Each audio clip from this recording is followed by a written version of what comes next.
Hello viewers, welcome to நம்ம ஆரோக்கியம்.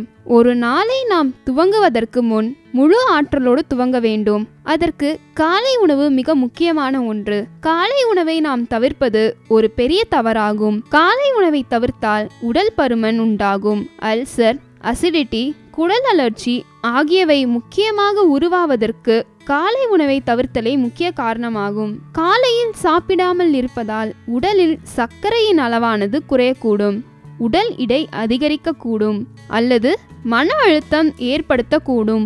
சராசரியாக ஒரு மனிதன் காலை வேளையில் 60% தானியங்களை உணவில் சேர்த்து கொள்ள வேண்டியது அவசியம். அதாவது ஓட்ஸ், அவல், ரவா உப்மா, கோதுமையினால் செய்த உணவுகள், உருளைக்கிழங்கு, முட்டைகோஸ் அல்லது வெந்தயம் இது போன்ற உணவுகளை சேர்த்து கொள்ளலாம். இந்த உணவுகளுடன் 1 டம்ளர் கொழுப்பு நீக்கப்பட்ட பால் குடிக்க வேண்டும்.